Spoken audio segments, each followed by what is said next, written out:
It is still true that vacation, long meditation retreats, and massages or a nice drink, if you're of drinking age, still work, but they're slow and they take you offline. How to reduce stress in 10 seconds. And this is backed by science. Who doesn't have stress? We have daily stresses. We have stress at work, stress at home, stress while driving in traffic like myself early this morning, which I happened to find a podcast from Dr. Andrew Huberman. But before I get there, I just want to talk about what stress really does to our body. So stress stimulates cortisol in our body, which is our body's stress hormone. This then causes inflammation in our body, which is activated by your immune system. Your immune system says that there's trouble, so it starts to wake up and act. So what happens with chronic stress? With chronic stress, there is an elevated amount of cortisol in our body, which puts our body in a prolonged state of inflammation. So stress causes inflammation throughout our whole body. This then causes an array of problems like cardiovascular problems, autoimmune system problems, high blood pressure, GI problems. As a physical therapist, I've been referred multiple times patients presenting with neck pain and back pain secondary to stress. MRIs and x-rays were unremarkable.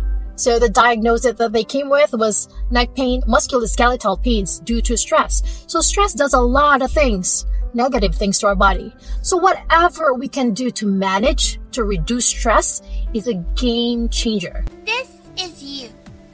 This is your badness level. It's unusually high. We have to fix that. One strategy to manage stress is by meditation. That takes time. It takes time for you to really decompress. That's a full meditation. Back to Dr. Huberman's podcast this morning, which was very helpful and insightful, and I was excited to really share it with you. So he was talking about physiological sigh. The physiological sigh is a pattern of breathing that was actually discovered by physiologists in the 30s. It's a one way to manage stress. And guess what? What's interesting about this? It's been around since the 1930s. Physiological sigh. So to all of you who are dog mommies, who have dogs in the house, dog lovers, I'm a dog mommy as well. Observe your dogs as they're about to get comfortable getting ready for bed. They would make their bed, make it so comfortable and cozy, and then they would just stop and make a big sigh and then exhale, and then they would fall asleep.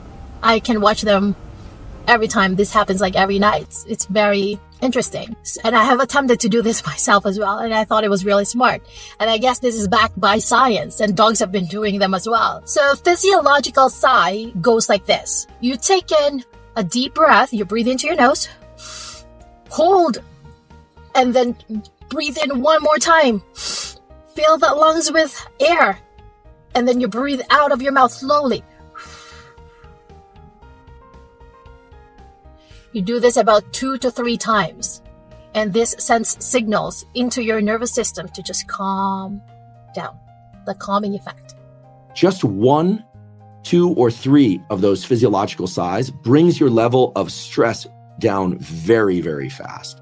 So what does physiological sigh really do? The second breath that you do really opens up your lungs, and it fills it a lot with oxygen, which our body needs. When you exhale longer than you inhale, you are getting rid of all that carbon dioxide in our system.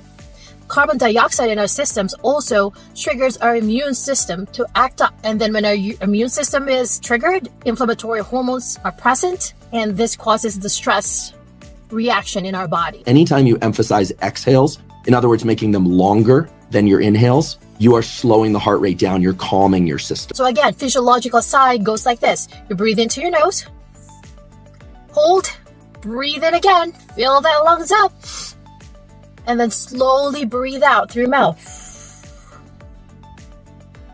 So the next time you find yourself stressed in traffic, while in the car, your kids running around, at work, try it. And write in the comment below and see if it worked for you. And if you have other strategies on how to manage stress, it's worth sharing. We're all on the same page here. Have a good day, and subscribe to learn more holistic and reliable and science-backed health hacks into wellness and longevity.